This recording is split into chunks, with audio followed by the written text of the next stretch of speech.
We're recording this.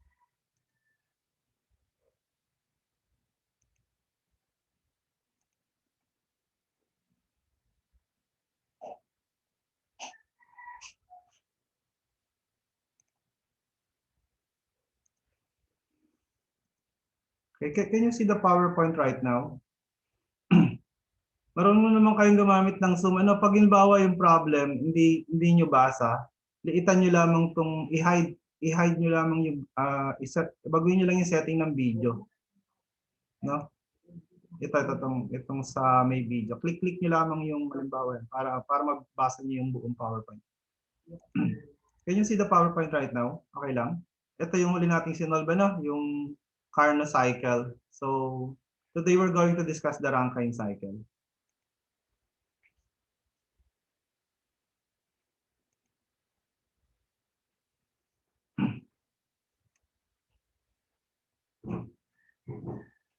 Can you see the PowerPoints? The PowerPoints. The PowerPoint now. Okay, so this is we're going to discuss the Rankine cycle today. Syempre, ang difference niya sa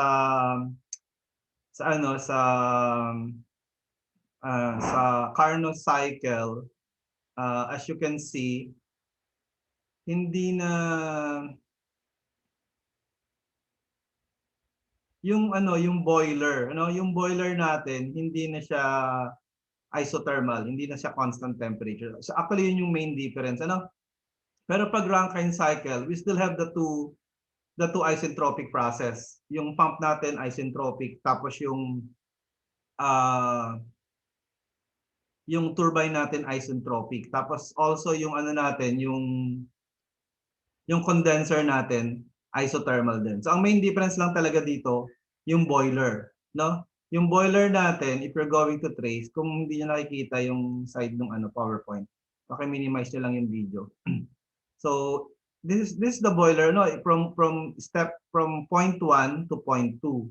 So as you can see, hindi siya isothermal, unlike sa Carnot cycle, So ang nangyayari sa boiler, the water enters as subcool liquid, no? It's below the boiling point kasi galing lang siya sa pump. Mataas lang yung pressure niya para makapasok sa boiler. Then it is heated. Una magiging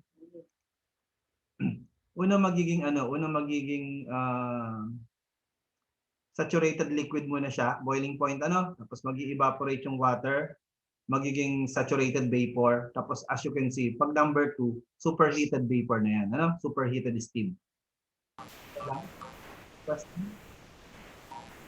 Use your mic, you can chat if you want to ask questions. I prefer if you're going to use the mic. Kasi medyo, sa kasi hindi masyadong kita yung chat. Nawawala kasi yung chat dito. Okay, so step 1 to 2, this is a constant pressure heating process in a boiler. Hindi siya isothermal kamukha sa Carnot cycle. Ang constant sa kanya ay pressure. So kung ano yung P1, yun din yung P2.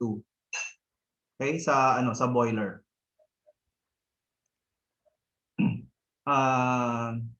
Tapos yun, as I discussed, meron tatlong section. Yung yung nangyayari sa boiler, we have 3 sections. So the first one is heating of a subcooled liquid water to its saturation temperature. So ito yung 1, tapos magiging saturated liquid siya. Yun yung first part. Tapos yung second part is vaporization at constant temperature. Ito yung kamukha nung sa Carnot, magi-evaporate siya. Yung saturated liquid magiging saturated vapor. And then finally, superheating of the vapor. Yun na saturated vapor na siya, magiging superheated na siya sa tube. Okay? So that's the operation of a boiler in a Rankine cycle. Actually, ito lang naman yung bago. And then the rest, parehas na lang. For example, yung step 2 and 3 is still isentropic. It's reversible and adiabatic expansion. So actually, this is a turbine. Turbine tong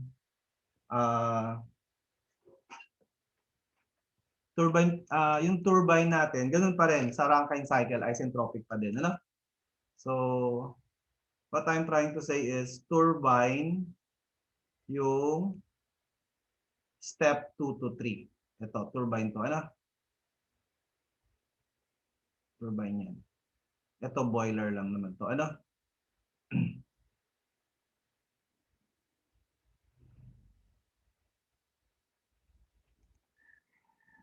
Okay, tapos yung step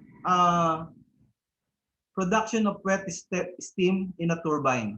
So papasok yung uh, superheated steam sa turbine. Paglabas niya, wet steam na siya. So that's why we have this statement on the first bullet point, production of wet steam in the turbine. So wet steam siya kasi makita nyo yung point number 3, nandito siya sa loob ng curve. No, nandito siya sa loob ng curve. So, and then superheating in the first step improves the quality of the wet steam. Ano? Dati kasi, kung natatandaan nyo, sa Carnot cycle, dito tayo humihinto sa boiler. Ano? Saturated vapor yon. Tapos, pinapasok na natin sa turbine. So as you can see, pag dito tayo nagsimula, ito yung magiging quality niya, mas mababa. So pag mababa kasi, ibig sabihin yan, mas maraming liquid. No? So pag mas maraming liquid, mas madaling kinakalawang yung turbine, mas madaling masira. Ganun yung nangyayari. Ano? So that's why yung ginagawang superheated yung steam. Mas better yun. Ano? Mas magtatagal yung turbine. Okay, so let's proceed. Any question regarding the turbine, the isentropic turbine in the Rankine cycle? Let's proceed. So 3 to 4, ito, 3 to 4, this is a condenser.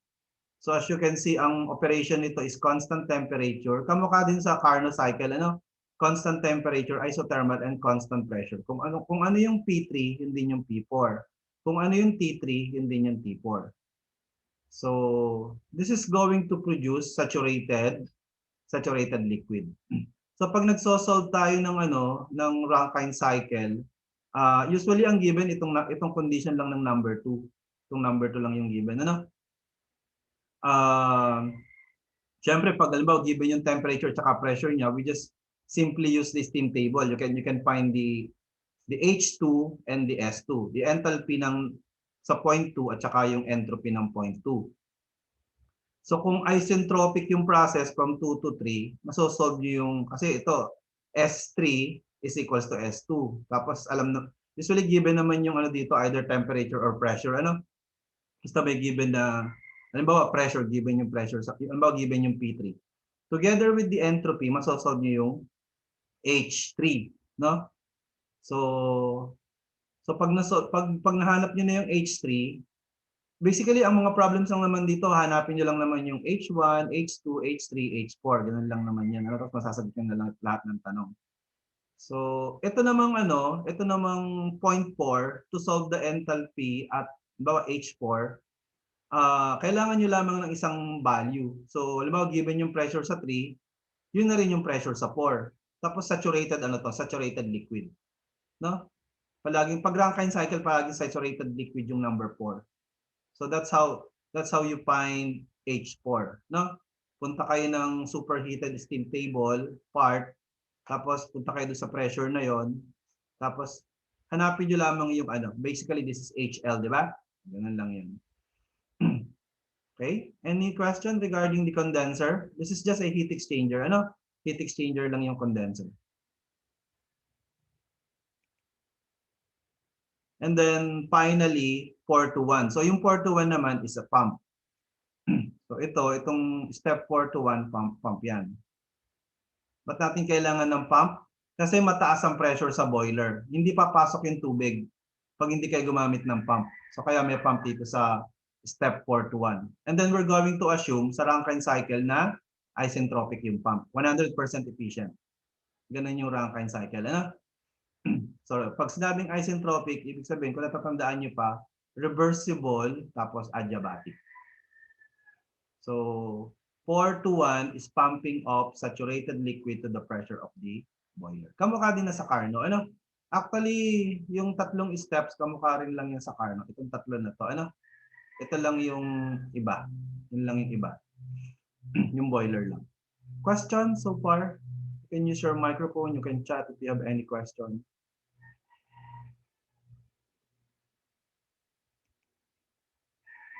Okay. Tapos another thing that we're going to discuss today is the simple practical power plant.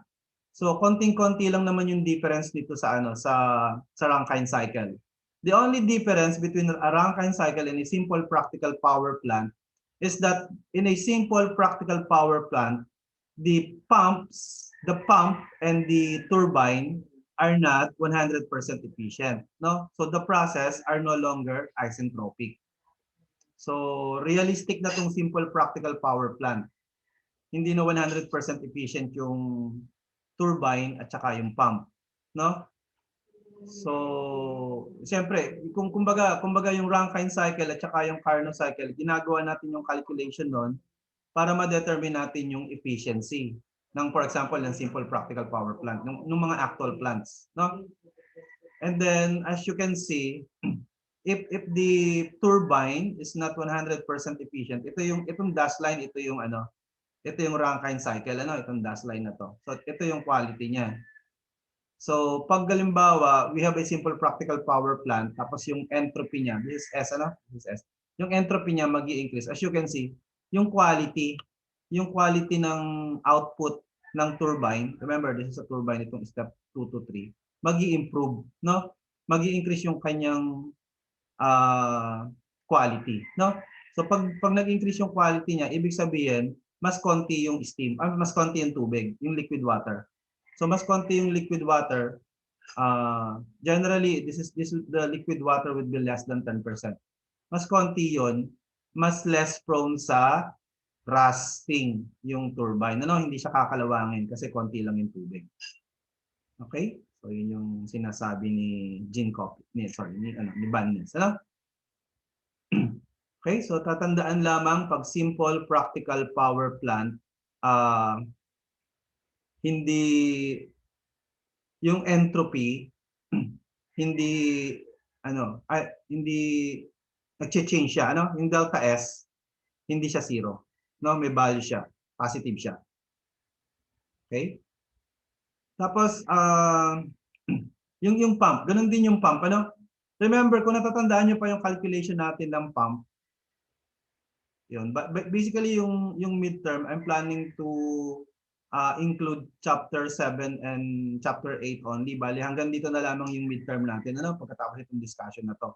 Tapos yung finals natin, probably, refrigeration, tapos solution thermodynamics 1, tsaka solution thermodynamics 2. So,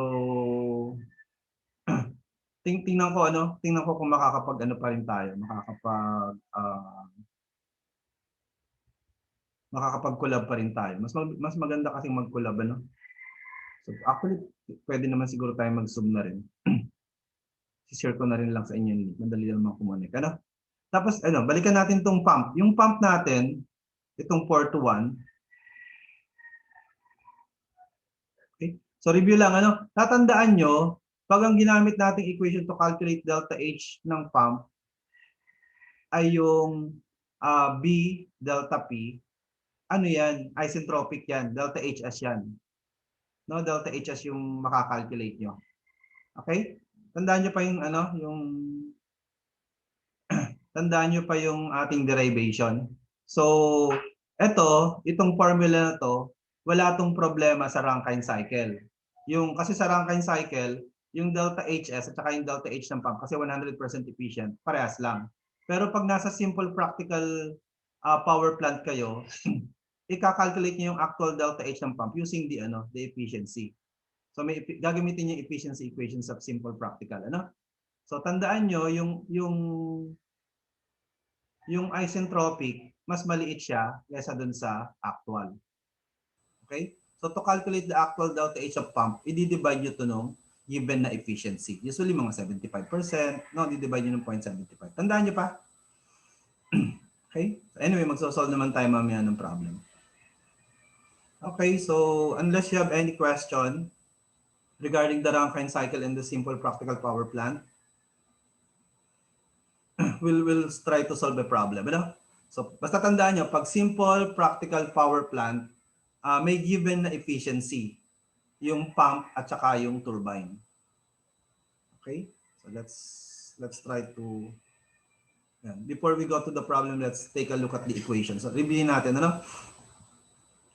So ito yung definition natin ng efficiency. I guess sa problem kasi tinatanong efficiency, ano? So ang efficiency is WS divided by Q. Yung Q, yung QH, di ba? Yung Q ng boiler. Okay? So halimbawa, ito yung ating Rankine cycle, ano? Ito yung Rankine cycle natin. Di ba? Ito yung boiler, ano? 1, ito yung 0.1, ito yung 0.2. Tapos, ay sorry. Yan. So yung boiler, yung Q boiler, you can calculate that by finding H2. So that would be H2 minus H1. No? Ay sorry. H2 minus H1. Ito yan kasi ito yung boiler, di ba? Ganun lamang yan. Tapos yung WS Rankine, as you can see from the PowerPoint, it's WS turbine plus WS pump. Kamukha din yung ginawa natin kanina. Ano? yung sum ng dalawa, yun yung nasa numerator. So, halimbawa, yung turbine natin ay 2, tapos ito yung 0.3, no?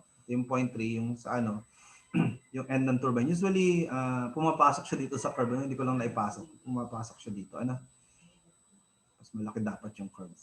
So, yun. Anyway, yung WS turbine naman ay H3 minus H2. Kunin nyo lang yung unahin nyo to, Tapos plus, yung sa pump, kung natatandaan nyo, yung pump, ito, saturated liquid kasi ito, Saturated liquid. So, yun. This is 4 to 1. This is number 4. So, yung pump naman is H1 minus H4.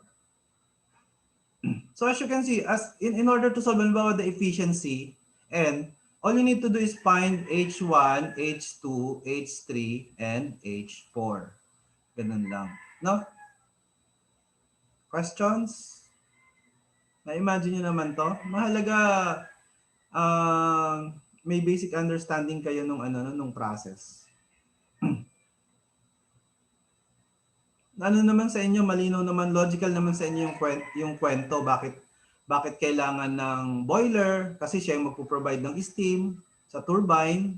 Yung turbine nakakabit sa generator, umiikot yun. Nakakita naman kayo siguro ng generator, umiikot yun, nagpo-produce yun ng kuryente, kaya may turbine. Paglabas ng turbine, yung lumalabas sa turbine na wet steam, kinocondense yun. Bakit kinocondense? Dahil di ba may condenser? Kasi kailangan i-recycle natin. No? Nire-recycle yon para hindi magpo-produce ng pollution at saka maraming additives na ginagamit sa tubig. So magastos pag itatapon lang. Okay? So bakit merong pump? Kasi mataas ang pressure sa boiler. Hindi papasok yung tubig sa boiler pag hindi pinump. Okay? So I hope you get that story. Dapat naiintindihan niyo yung kwento na 'yon. Kasi pag hindi niyo naintindihan 'yon, may hirapan kayong i-memorize itong cycle, no? Nahihirapan kayong tandaan yung cycle. Okay, tapos review din ng efficiency equation. Remember, pag turbine, nagpo-produce siya ng kuryente. Pag lesser ang efficiency, mas konti yung kuryente niyang mapuproduce.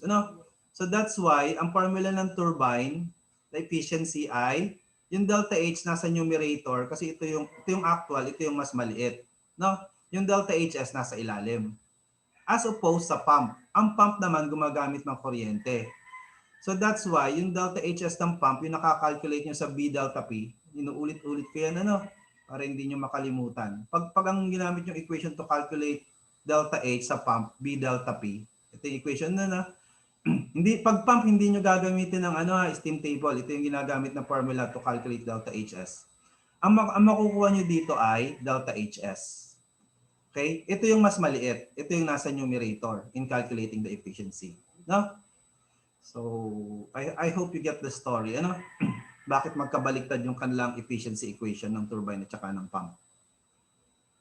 Okay? Tsaka ito, palagi niyong tatandaan, ang efficiency, ang formula niyan ay W divided by Q boiler. WS divided by Q boiler. Okay? Yan. So now we're ready to to solve example 8.1. So steam generated in a power plant at a pressure of 8,600 kilopascal and a temperature of 500 degrees Celsius is fed to a turbine. So exhaust from the turbine enters a condenser at 10 kilopascal where it is condensed to saturated liquid. So ano naman yan, na-discuss naman natin yan.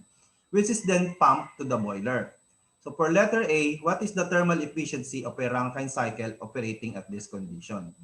So basically for letter A, kailangan yung hanapin yung H1, H2, H3, H4. Pag Rankine cycle, hindi nyo pwedeng gamitin yung Carnot efficiency. Hindi siya equal sa yung efficiency nito, hindi siya equal sa TH minus TC divided by TH. Iba yon, pang Carnot lang yon, ha. So pag Rankine, hahanapin niyo yung H1, H2, H3, H4 para ma-calculate niyo yung efficiency, no? So generally H2, ito gamitin niyo H2 ito. Ito yung given, ito yung pressure at saka temperature ng steam, no? So yan, gagamitin niyo yan. 8,600 kPa at saka 500 degrees Celsius. Yan.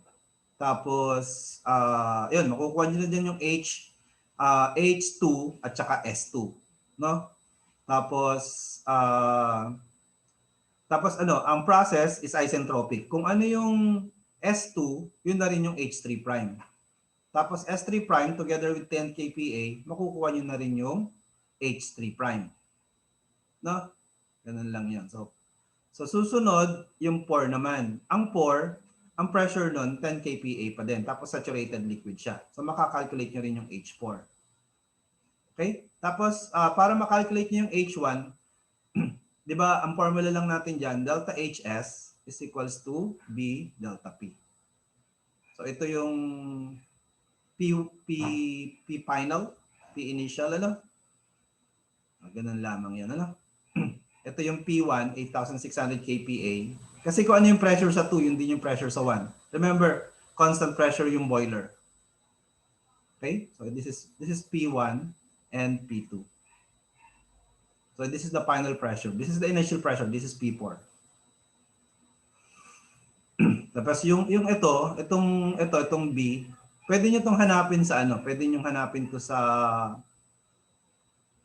steam table. Pero usually naman 'yan, 'di ba? 1,000 cubic 1 ang density ng 'di ba? 1 ang density ng liquid water. So pwede niyo nang gamitin yung 1. Hindi naman hindi masyadong kasi incompressible naman ng liquid eh. So usually ang B ay 1,000, 'di ba? 1,000 ml per kilogram.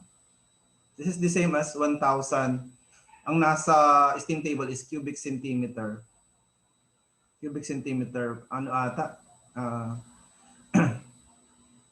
Pag cubic centimeter per gram gram pala yun. 1.000. Ganun lamang yung yung nasa steam table. Anyway, you can confirm it. Medyo 1.010. Pwedeng ganun, You can confirm that. You can easily confirm that. You can go to 10 kPa and then just look for B. Yun lang naman yun. Questions? So, yun. Basically, that's how to find H1, 2, 3, 4. Tapos, letter B, what is the thermal efficiency of a practical cycle operating at this condition if the turbine efficiency and pump efficiency are both 0.75? So, ito na. Ang gagawin nyo naman dito, pag nakuha nyo na yung, di ba, nakuha na natin kanina yung H3 prime. So, ang i-calculate naman natin ay H3.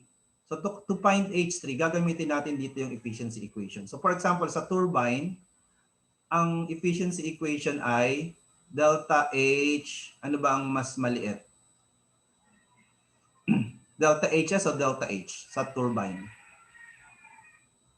Mas malaki yung delta HS. So, delta H divided by delta HS. Itong delta HS, ito yung na-solve natin sa letter A. No? So, ito, given naman to 0.75, tapos masosolve nyo yung delta H. So, i-add nyo lang yung delta H dun sa 2, you'll be able to find 3. O kaya naman, Parang ganito lang yan. Ano? Ang delta H ay H3 minus H2. Tapos ang delta HS ay H3 prime minus H2. So alam nyo masosolve nyo yung H3. Okay? Tapos ganun din sa pump. Sa pump naman, baliktad yun sa pump. Ano? Sa pump, mas maliit yung delta HS. Yung nasolve nyo dito, mas maliit ito. Kaya siya yung nasa numerator. Tapos ito yung delta H ng. Ito yung actual sa ilalim. So, ganun din. Masosolve nyo rin dito yung H1. No? Yung actual H1. Kasi ito actually meron pa yung ano eh. Ito yung H1. Meron din yung H1 prime. Kamukha nito. Ano? Hindi na nga. Konti nga lang yung ano, difference. Okay? Tapos letter C, if the rating of the power cycle of part B is 80,000 kilowatts, what is the steam rate? Okay, paano i-calculate yung ano, yung first question? What is the steam rate? Anong formula natin? Ano bang formula ng WS? We'll be ending in 10 minutes, ano? So, I will send another link ano sa BBL. Connect na lang ulit kayo. So, itong what is the steam rate? Ang gagamitin niyo lang equation dito is WS dot, tandaan niyo pa, is equals to M dot times delta H, ano? Ito yung actual. Laging, ito kasi actual to. So, yung delta H gagamitin niyo dito, actual din. Tapos makukuha niyo yung M dot. And then, what are the heat transfer rate in the boiler and the condenser? So, pag na-calculate niyo na itong M dot from okay, pag meron na kayong M dot, basically yung heat transfer rate, yung QH dot ay equal lamang yan sa M dot times H2 minus H1. Okay? Ganun din sa ano sa condenser. Sa condenser naman mag-iiba lang din yung H ano, pero QC is equals to M dot times kamukha ng ginawa natin sa Carnot cycle ano? H4 minus what's this? H3. Okay? Okay, so let me share a blackboard no, to solve this numerically. So pag bigla tayong maputol, lipat na lang tayo ng link.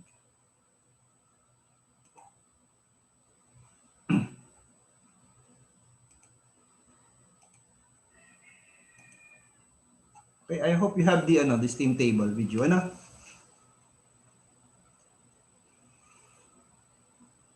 Okay, so dun muna tayo sa point 2. So ang pressure to natin ay 8,600 kPa. Tapos ang temperature to natin ay 500 degrees Celsius. Okay? Okay? So Miss Del Penado, Jamie, kindly find H2 from this steam table. 8,600 kPa at saka 500 degrees Celsius. Kaya pinipilit ko talagang mag-collab dito sa part na to kasi gusto ko kayong matutong magbasa ng steam table. Kasi hindi naman siya ma-check sa ano eh. Jamie, can you hear me? Are you still here? Yun, meron pala din.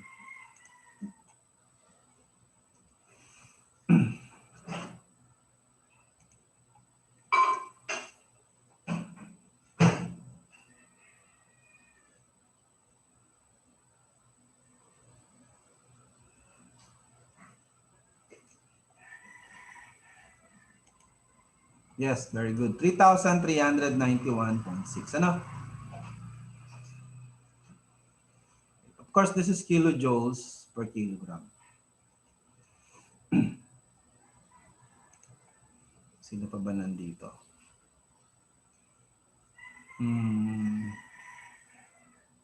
Saan nga ba yung list?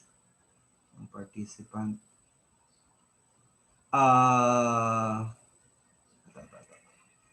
Lalaine, Lalaine. Anong S2 natin?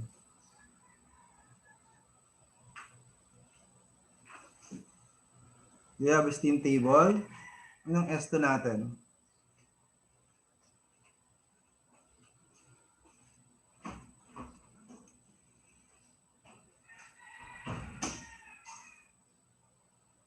Can you hear me, Lalaine?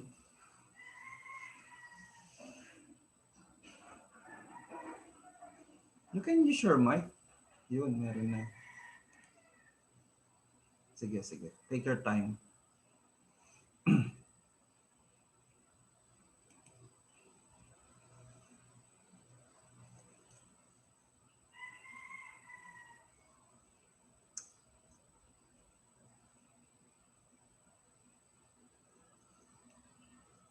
Yan.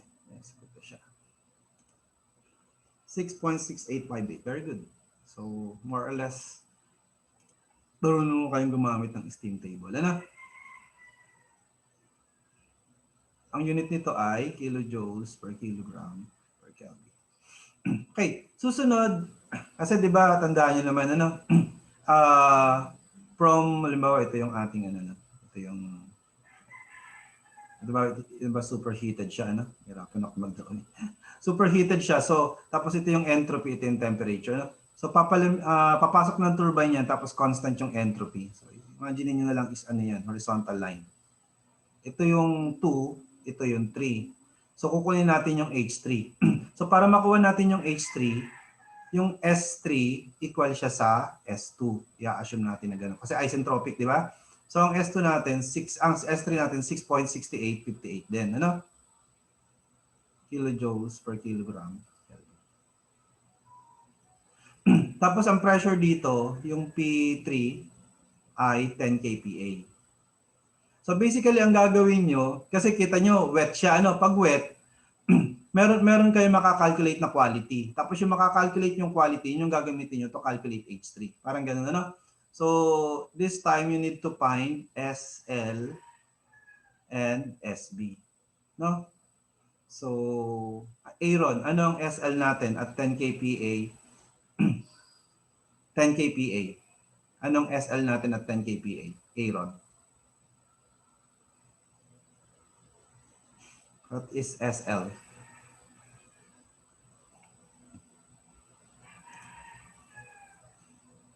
Sige, sige. Take your time.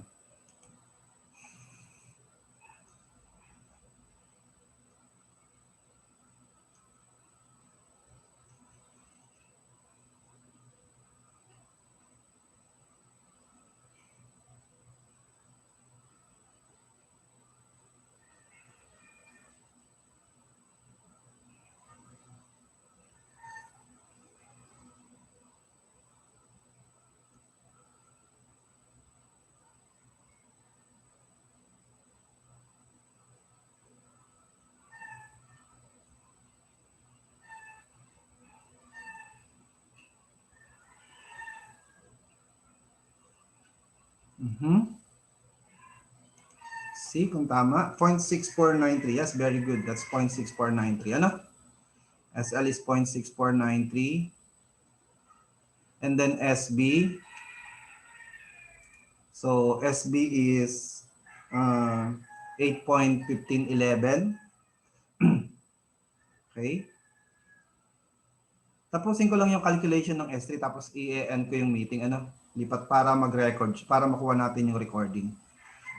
So basically what you're going to do is you're going to use the quality equation. Ano? So quality equation is S3 is equals to SL times 1 minus X, okay, plus SB times X. So if your S3 is 6.6858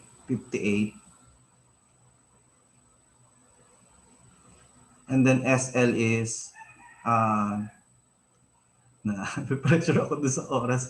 Ang worry ko kasi baka hindi mag-record. Anyway, i-end ko na lang muna yung meeting ha. Tapos I will send another link ha. So, sige, sige. Sayang kasi baka hindi natin makuha yung recording.